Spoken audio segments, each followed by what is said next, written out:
Alhamdulillah, Alhamdulillah wa kafa wa salamun ala ibadihi alladhina astafa. Brothers and sisters in Islam, last week when we spoke about the need for spirituality, we spoke in generic terms without specifying the kind of spirituality that is meaningful in our day and age. Some of you have had opportunity to go to Turkey, and you may have done the tour and come across the cave dwellers in Turkey. Turkey, prior to the expansion of Islam, was actually the spiritual capital of the Christian world.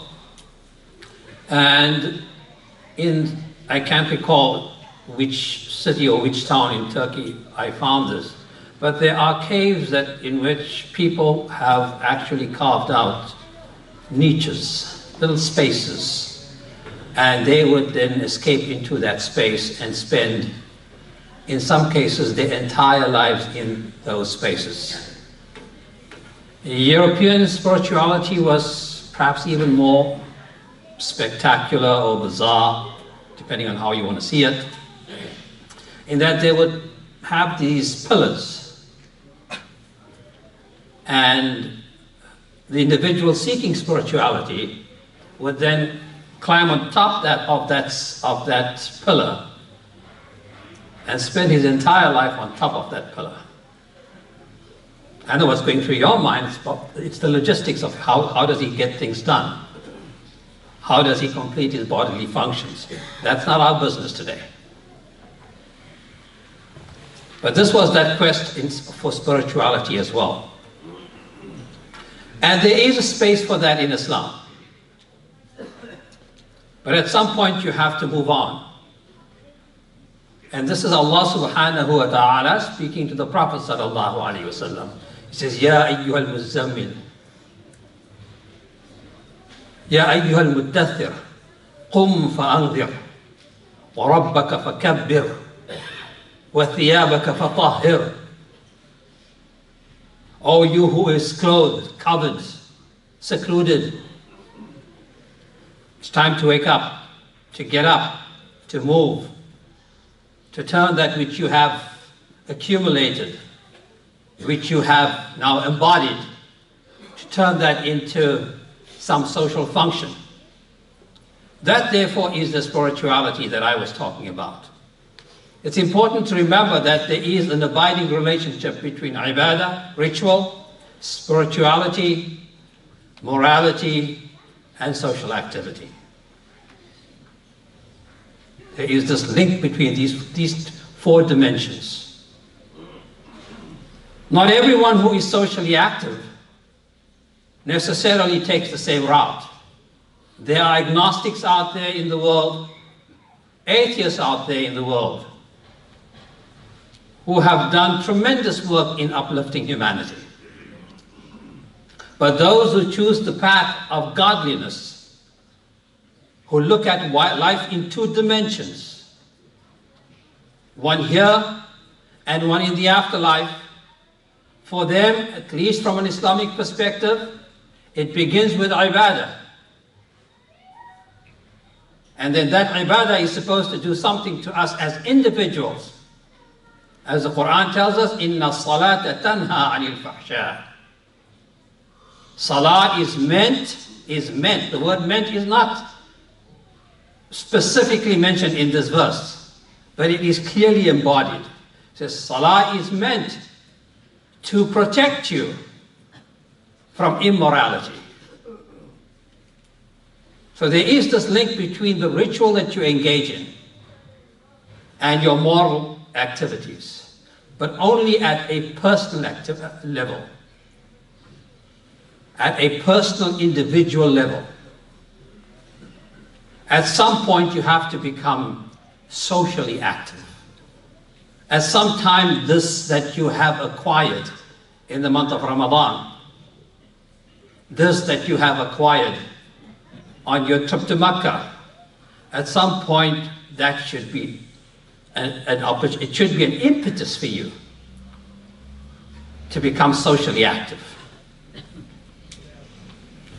This brings to mind a very important surah of the Quran, Surah Al-Ma'un,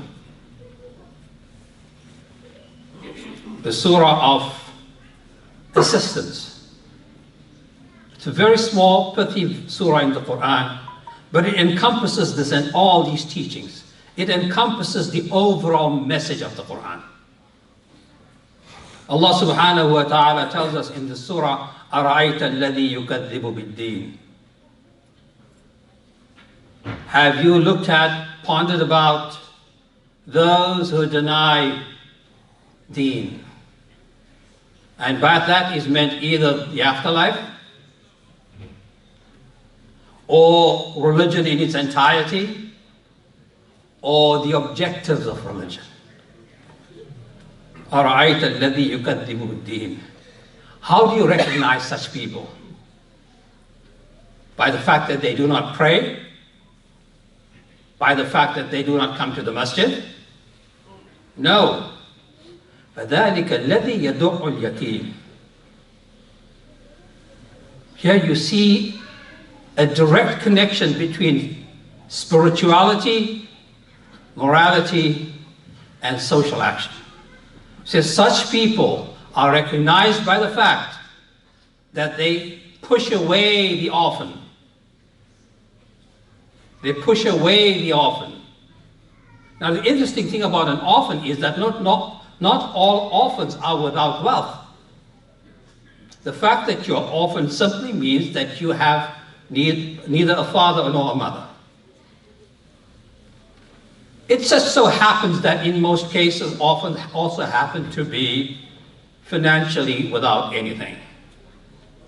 But for the most part, when this verse says, فَذَلِكَ الَّذِي يَدُعُّ الْيَتِيمِ, it's talking about either the one who denies the orphan of his own wealth, of his own wealth, of her own wealth. An uncle whose brother dies and leaves behind kids, and the uncle is entrusted with protecting the estate of that brother until those kids reach an age of maturity. This particular surah is a Meccan surah, revealed prior to Rasulullah's migration to Madinatul Munawwara. It addresses the challenges that people faced in a society where social structures were non-existent. Medina is the place where social structures were established. Mecca was where there were no social structures, which is why you had no government, you had no political structure that would protect the rights of that orphan. So you have to speak to the morality of the individual. You have to talk to his conscience and tell him, listen, you have an obligation to Allah, which is to protect the rights of that individual child. You are entrusted with his or her property. This is why this is so important. وَلَا يَحُضُّ عَلَى طَعَامِ الْمِسْكِينِ. And they make no effort to urge people. This is a societal failure. To give the food, the feedings, that which belong to that child, to the child, or the poor. It does not say it'amul miskin. It says ta'amul miskin. So here you're talking about a society that has yet to build social institutions, social security, Medicaid, and whatever else we have here. These are institutions that we have, or our ancestors in this country have established with a view to addressing the impoverished in our society. Islam did the same in its second phase, in Madinatul Munawwara. But in Makkah, Islam had to exhort and address and appeal to the morality and the spirituality of the individual.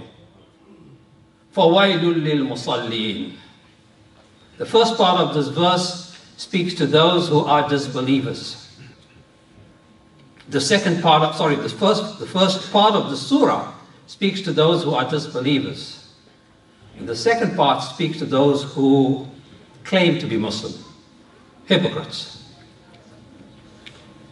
When this particular, the first 3 verses were revealed, it just so happened that there was a child who fit this description.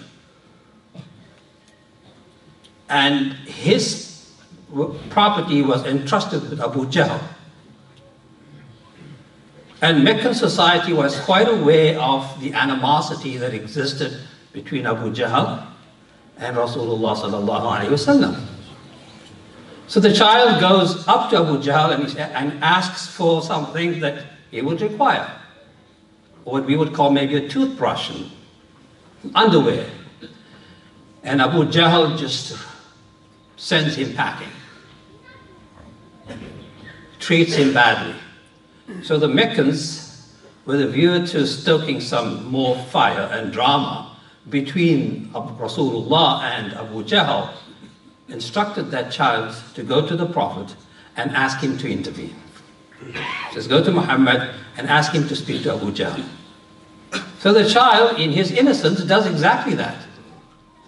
He goes to Rasulullah sallallahu alaihi wasallam, asks him to speak on his behalf to Abu Jahl. Rasulullah gets up, goes straight up to Abu Jahl, they exchange a few words. Abu Jahl gets up, goes home, gets whatever the child required, and gives it to him. Meccans were furious. What they expected was a rebuttal from Abu Jahl. What they got was just a meek compliance. So they confronted Abu Jahl. And he says, this is the first time when I looked at Muhammad, I saw spears arranged around him. A man who came to me armed to the teeth. Obviously, there were no spears there. The point I want to make is, firstly, the importance of taking care of those orphans, as the Quran rightly indicates. The other is that very subtle distinction that you might have noticed in this story. Rasulullah sallallahu alaihi wasallam spent his entire life in Mecca appealing to the kuffar. And there were no spears around him. But when he intervened on behalf of an orphan, then Allah put into the vision of Abu Jahl the scary image of a man who was armed and ready to take action if his request was not complied with. This was the importance that Islam gave at that time and still gives to social action. فَوَيْلٌ لِلْمُصَلِّينَ, woe unto those who pray. Or woe unto those who stand in the same safs, in the same lines with those who pray and are therefore also called musalli. He is a musalli and so am I. Only Allah knows what goes on in his presence, in the presence of Allah, and what goes on in mine. So Allah just gives all of us the same category, the same appellation, musallun. But there is a distinction. الَّذِينَ هُمْ عَنْ صَلَاتِهِمْ سَاهُونَ, those who are unmindful of the overall objective of the salah. Not those who are unmindful who are heedless in their salah, because that happens to all of us. It's very difficult to concentrate in the salah, except for those who worked very hard at it and have acquired that. But for the most part, our mind strays. So the Quran is not speaking directly to that weakness on our part. It's talking to those who fail to understand the overall objective of the salah.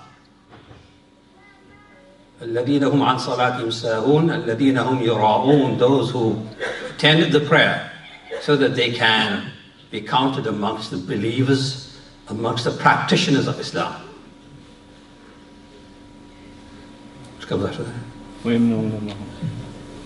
الذين هم عن صلاتهم ساهون راؤون ويمنعون الماعون ويمنعون الماعون, and they fail to provide even basic assistance.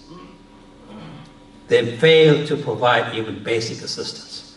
Looked at differently, you can start the surah by asking yourself, أَرَأَيْتَ الَّذِي يُكَذِّبُ بِالْمَاعُونَ.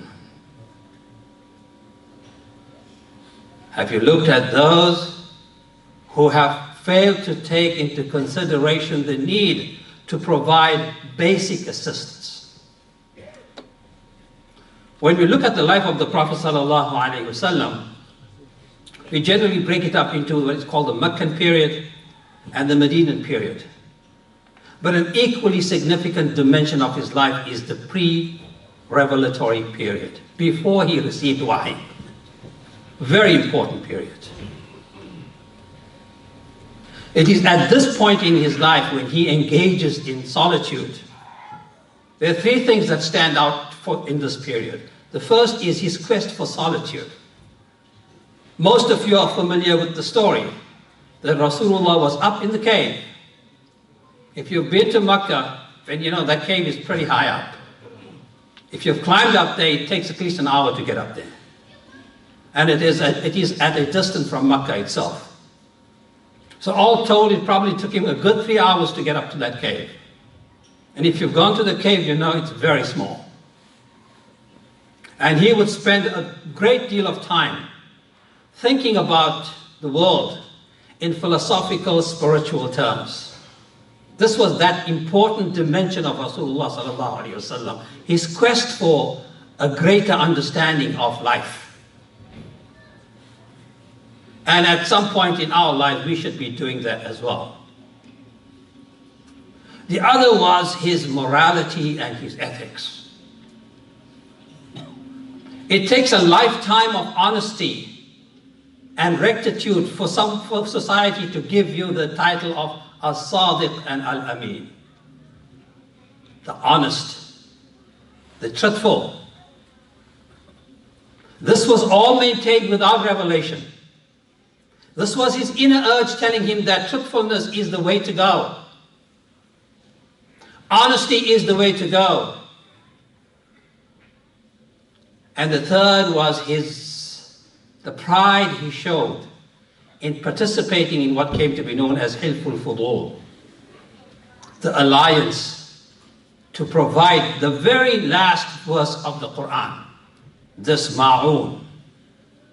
The Arabs were notorious for having these endless wars.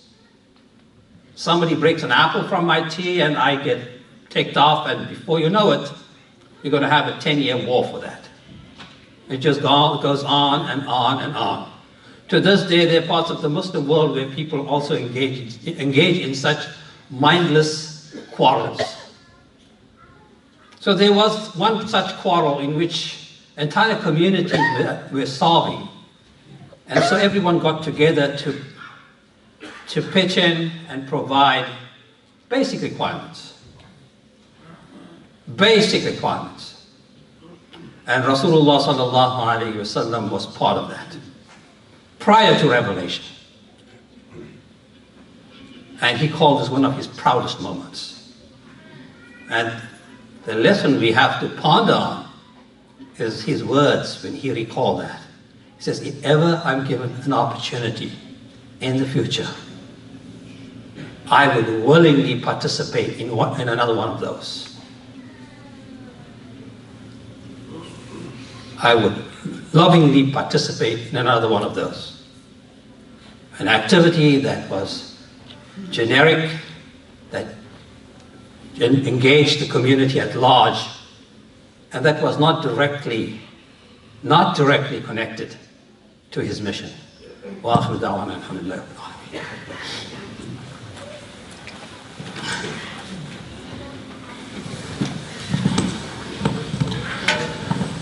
الحمد لله حمدا كثيرا كما أمر وأشهد أن لا إله إلا الله إرغاما لمن جحد به وكفر وأشهد أن محمدا عبده سيد الخلائق والبشر، عباد الله اتقوا الله تعالى من سماع اللغو وفضول الخبر، وانتهوا عما نهاكم عنه وزجر، واعلموا أن الله أمركم بأمر بدأ فيه بنفسه وثنى بملائكته القدس وثلث بكم أيها المؤمنون من برية جنه وإنسه. قال تعالى: إن الله وملائكته يصلون على النبي يا أيها الذين آمنوا صلوا عليه وسلموا تسليما. اللهم صل على محمد وعلى آل محمد كما صليت على آل إبراهيم وعلى آل إبراهيم في العالمين إنك حميد مجيد، خصوصا من جند الأسلاريق أبي بكر وعمر وعثمان وعلي، وعلى بقية الصحابة والقرابة أجمعين. اللهم أعز الإسلام والمسلمين، اللهم أعز الإسلام والمسلمين، اللهم أعز الإسلام والمسلمين. ربنا آتنا في الدنيا حسنة وفي الآخرة حسنة وقنا عذاب النار. عباد الله اتقوا الله، إن الله يأمر بالعدل والإحسان وإيتاء ذي القربى وينهى عن الفحشاء والمنكر، ولذكر الله أكبر، والله يعلم ما تصنعون.